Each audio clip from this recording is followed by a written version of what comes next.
আপনাদেরকে আরেকটি আমি অন্যরকম ডিজাইন করে লাভ কাটিং করে দেখাবো। এর আগে একটা দেখিয়েছিলাম, এটা আরেক রকম। এখানে আমি কাপড়ের পরিমাণ নিয়েছি 10 ইঞ্চি। সেখান থেকে আমি এখানে গলার পাশ নিয়েছি 3.25 ইঞ্চিতে, আর চওড়াটা নিয়েছি এখানে আমি 7 ইঞ্চি। এখানেও 3.25 ইঞ্চিতেই মার্ক করেছি। নিয়ে আমি একটা সুন্দর ঘর কেটে নিয়েছি। এখন আমি এখানে ঘর কেটে নিয়েছি। এখান থেকে আমি এখন 2.5 ইঞ্চির একটি মার্ক করবো। আবার 2.5 ইঞ্চিতে একটি মার্ক করব, প্লাস 3 ইঞ্চিতে আরেকটি মার্ক করব। আর এই দুইটা মার্কে বক্স তৈরি করে ফেলবো, দুইটা মার্ক দিয়ে।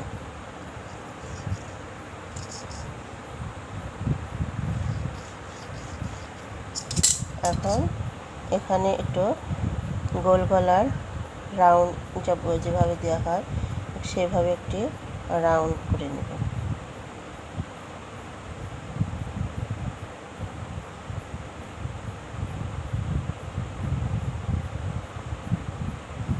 একটু ভালোভাবে খেয়াল করবেন, তাহলে করে যাবেন।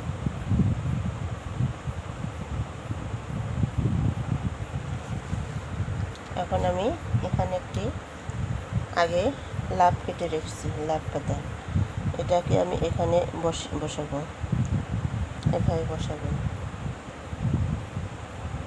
এখানে দিয়ে বসিয়ে দিয়েছি, অ্যান্ড এটা এর উপর দিয়ে মার্ক করে নেব।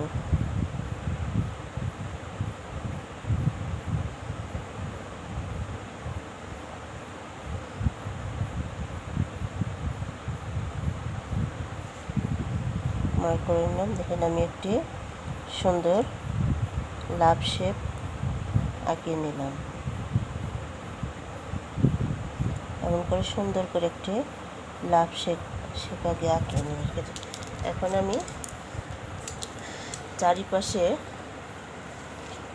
চারিপাশে 1 ইঞ্চি করে রেখে আমি এটা কেটে নেব।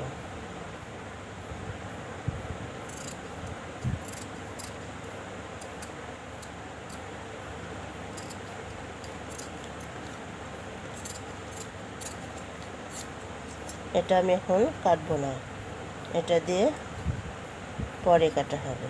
আর লাভ শেপটা ভেতর দিক দিয়ে সুন্দর করে ঘুরে ঘুরে কেটে নিই।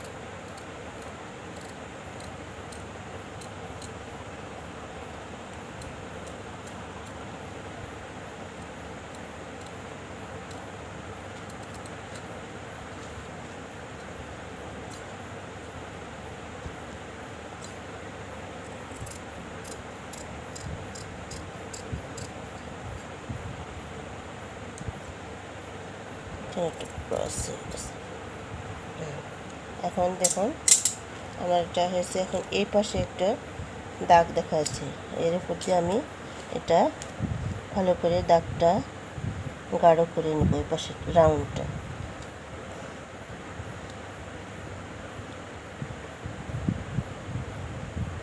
দাগটা আবার ভালোভাবে দিয়ে নিলাম। এখন আমি এখানে 2 সুতা পরিমাণ একটু কেটে দিব।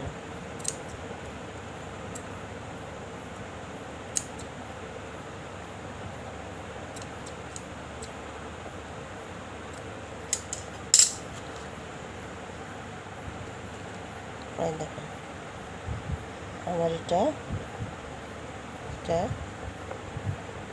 লাভ শেপ হয়ে গেছে।